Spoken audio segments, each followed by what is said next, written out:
cannabinoids, I can.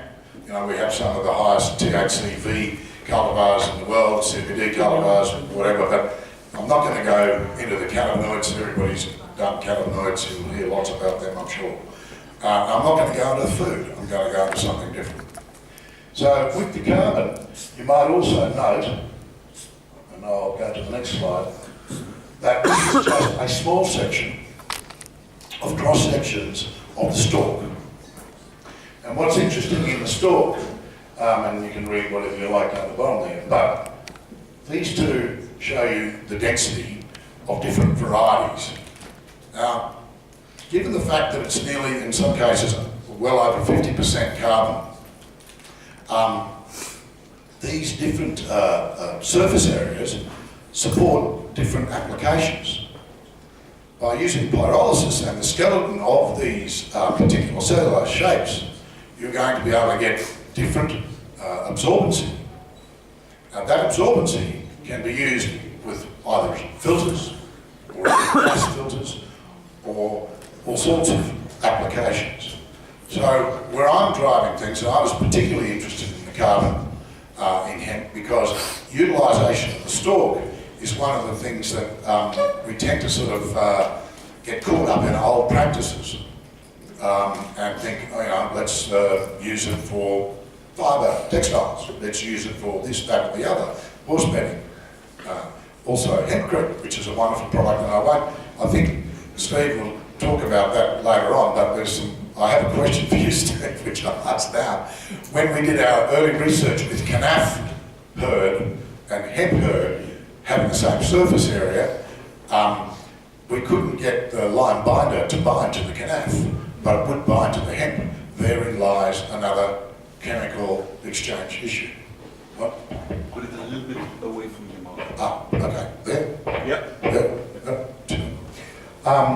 So what we have here is a new opportunity that needs to be exploited because filters are going to be a very important thing in the future. They're even important now, particularly when you're talking about water or liquid substances themselves. We need clean water. Water is one of the resources that we're going to find very hard to maintain in a good quality in the future. Water is the source of all life. So one of the issues that we did look at, right back in 96, 97, was where do we get our varieties from? Now Australia, you'll note, is in the red box, the big red box. And most of the cultivars at the time that were available were in the yellow box. And so the yellow box doesn't fit much in Australia at all. So we had to look for varieties for all this area of the world that is production capacity. And in doing so, we found a whole lot of very unusual opportunities, like being able to grow varieties of subtropical hemp in, say, Canada or Europe, where we would get super yields because the subtropical hemp is only used to about maximum 13 hours daylight. When they get at peak summer, when they get into a region where they're getting 16 hours daylight, they're getting 3 extra hours a day to grow. So of course they put on more yield. So we get super yields. I'll show a photo of that later. Where we started though is in the plant breeding. We had to look at all the different varieties. We had to put them all in individual chambers. We had to multiply them. We had to analyse all that plant material, including the seed, and then preserve that seed so we could actually use it for plant breeding or multiplication.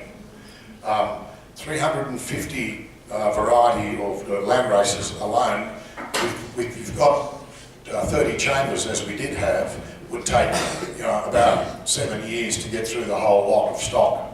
So we had to ramp that up and do 50 chambers and then 60 chambers just to keep up with the seed, so we always had fresh seed to use for our research. This is, you all know this, that's what some plants look like, and that's what some food seed plants look like. And that gentleman down there, this is one of our tropical varieties in Kentucky. He's 6 foot, and that's what we grew in 85 days. So it is about the genetics, it it is about plant breeding, it is about soil quality, it is about agronomy, it's about all those things. And when you get those sort of yields, which is around 18 tonnes of dry weight material per hectare, you're starting to be able to speak to growers and industry with a language they understand, which is about supply. One of the issues that we faced in Europe, when I worked in Europe for quite a while as well, I worked in China, I've worked in a number of places, was that the car industry there was really not interested in taking any more than, I think it was 17,000 or 10,000 tonnes of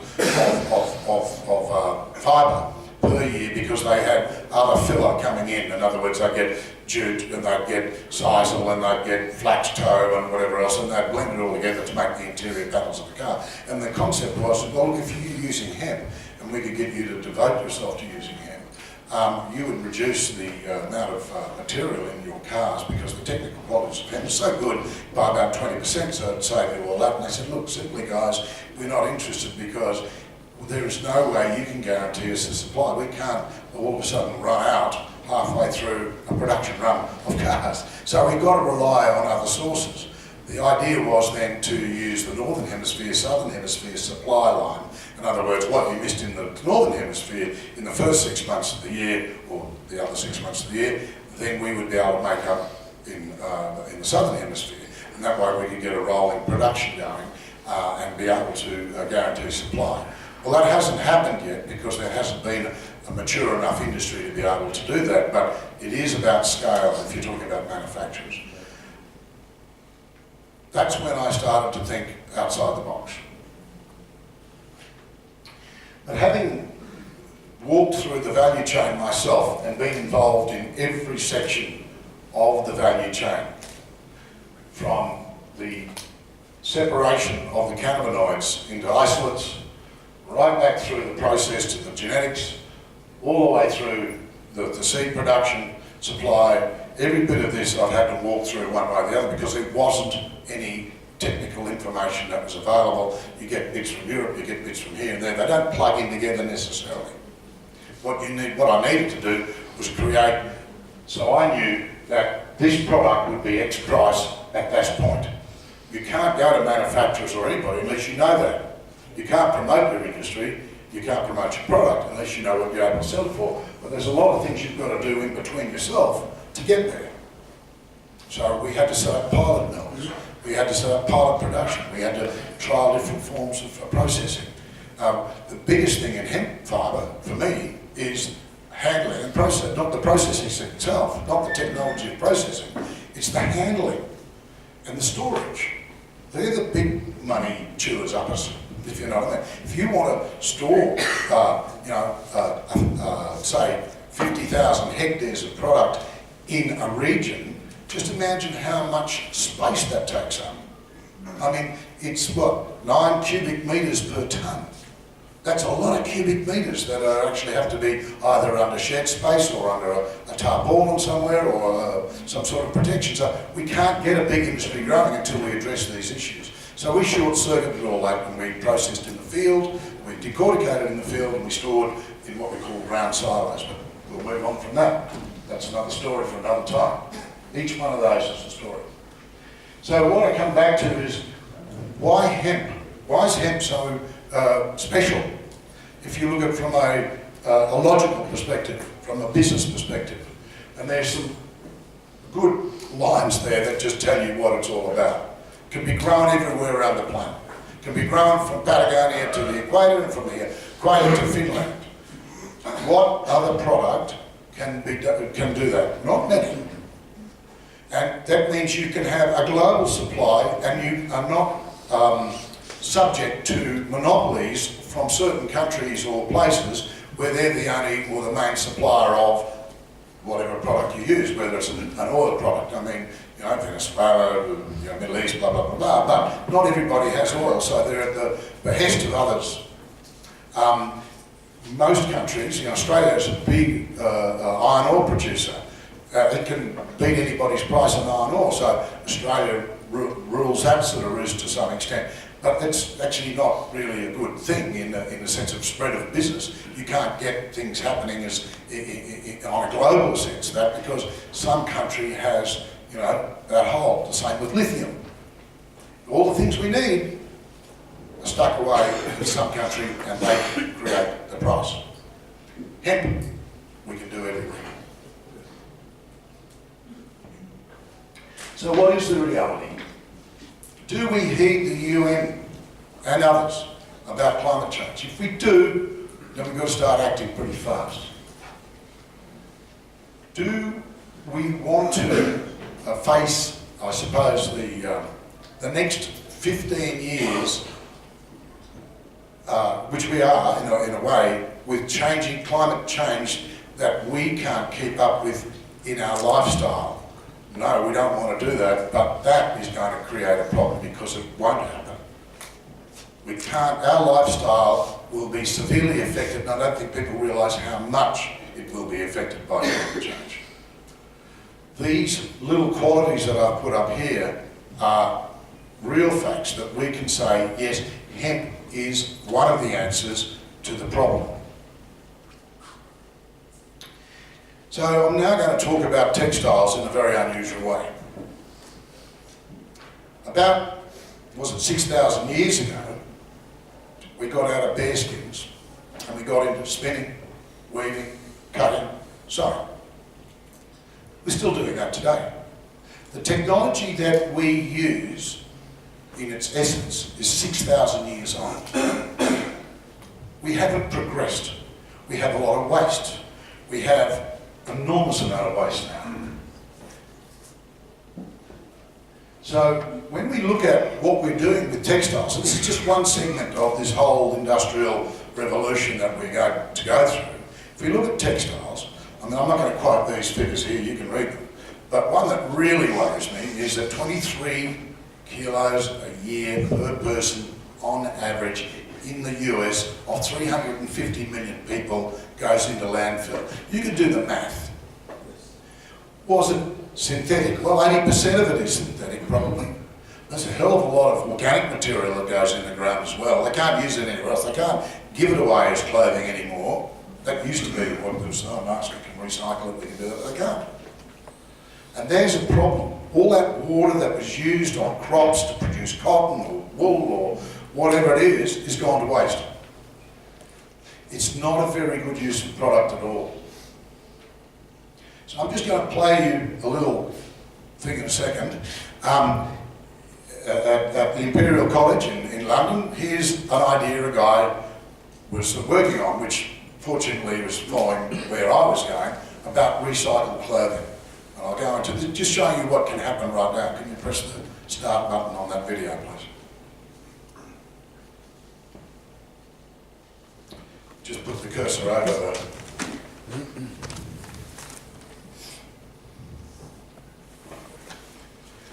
Here in London, fashion designer Manuel Torres is showing what could be the future of clothing. These shirts were created within minutes with a new spray-on material. It's a fabric which could be for the summer or it could be for the winter. It's all about how many layers you're prepared to spray on this material. The liquid is made from a suspension of tiny cotton fibers and plastic, as well as a solvent. When it's sprayed, the solvent evaporates and allows the material to harden. When you spray it, it's a little bit cold, but then when it's on, it's like second skin, and it comes off very easily when it's clean. Just like existing fabrics, the material can be washed and reworn, but it can also quickly be transformed into a new clothing item. The material itself, after it's been sprayed, can be dissolved with the same solvent and re-sprayed again and again. Instant fashion is just one use for this new technology. Torres foresees many potential applications, one of these being spray-on bandages. Here you have totally sterilized material coming from an aerosol can, and you can have additives on it, that you could have drugs, which basically will help you to make healing the wound faster. So it's early technology, But the whole idea of recycling your clothing brings to mind a whole lot of things, which I'll talk about in a minute. The next one is the Hemp Black. This was my last project when I was with Eco-Farmer. I've been for many years talking about utilising the carbon. You heard me earlier talking about the carbon. The carbon in this is, in hemp, done a certain way, is able to transmit a reasonable signal. What this was all about was actually trying to change the concept of hemp to both government and the public at large. They need to think of this as something of the future that's going to solve problems and be very useful to them. I wanted it to create a new image of hemp. So can you do the next slide? And if you can do that one too, the bottom, same as before. So I made this video on this is a Kentucky crop. New technology is disrupting the world of textiles and materials. The most promising is hemp, as it grows sustainably and by nature's design has a host of performance properties. But we're taking it a step beyond. By carbonizing a hemp bioproduct, we unlock a host of advanced technologies. Intelligent, adaptive, and evolutionary fiber made possible by Hemp Black.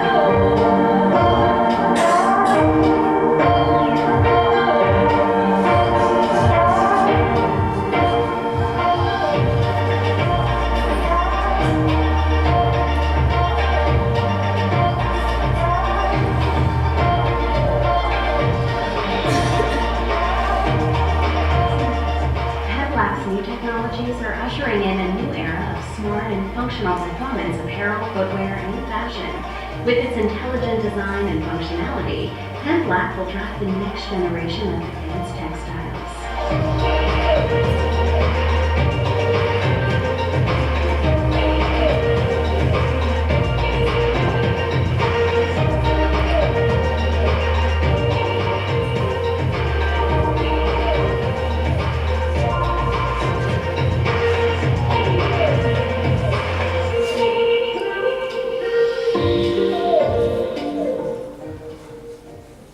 So what we were working on there is the utilisation of the carbon in hemp. It's different to utilising the outer fibre for textiles. It's a new way of presenting what hemp can do. Now some of that is futuristic, but I'm not only told, we know it's all physically possible. There's a bit of development to go on. The first yoga tights and all that stuff are coming out in the middle of this year. The whole thing about synchronicity came from a concept where we were talking about rowers being able to measure their capacity to be in synchronisation when they're rowing, which is very important for the Olympics or something like that. And from there it developed to hospitals where they could measure the heartbeat of patients because of the clothing they wear and so forth and so on. And then we started to develop that concept all the way through. But that is really just an early stage development, trying to change the image. So where I want to go, where we're taking it, and it's not only hemp we're going to be using, is that to save all that waste that we have, you recycle your clothing. You come home from work, or wherever you are, party, whatever, put your clothing in your wash basket. Now it's a recycle bin. It dissolves that clothing. You walk over to your flat screen, it's got your size in it. You punch in what you want to wear tomorrow, you wake up in the morning and it's hanging in your wardrobe. So you'll go through 25 kilos of material in your lifetime, not every year, that goes into landfill. These are the technologies that will be there in the near future. We talk about retail being a problem. And what will happen to the retail? Well, Amazon's got that covered already. All those retailers will be out of job anyway. But what we're doing is bringing the industry part to home, to your house, to your factory, to your community, where you're not having to buy something that's been spun, cut and sewn by some kid somewhere in another country and then transported across here to there, to there, to there, to there. This is changing the way we look at things, and it's not only with textiles. It's going to be with everything from machinery parts for your tractor. If you have a tractor and you've got a broken down tractor, you want to change a cog or something like that, we believe it's entirely possible for you to 3D print your cog and replace it immediately rather than waiting for someone to deliver it, particularly if you're in Australia and it takes a week for the stuff to be flown in from Germany and you miss your harvest because it was raining. That is the technologies we're going to be looking at in the future. So what I'm really trying to say, guys, is that it took a war for people to jump out of biplanes into jets. That was the emergency that people wanted to address. We can do this technologically. We don't need a war to do it. What we need to do is think differently. We need to leapfrog into the future, not chase cotton or synthetics or any of the other things and try and do what they've been doing for so long. We need to look where we're going to be in 10 years' time and be on that playing field, an equal level playing field, rather than trying to play catch up. And I'm not just talking about textiles, I'm talking about the whole use of this valuable, wonderful crop with all its unique technological assets. What we need to do more is research. We need to research in coordination with each other.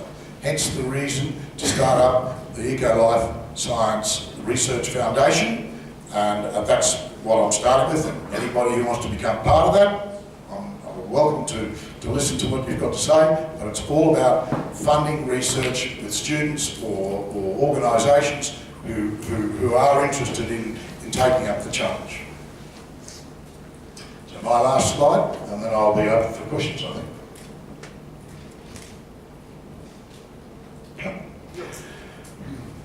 Open for questions. Have we got time? Questions? Yeah, time for a couple questions.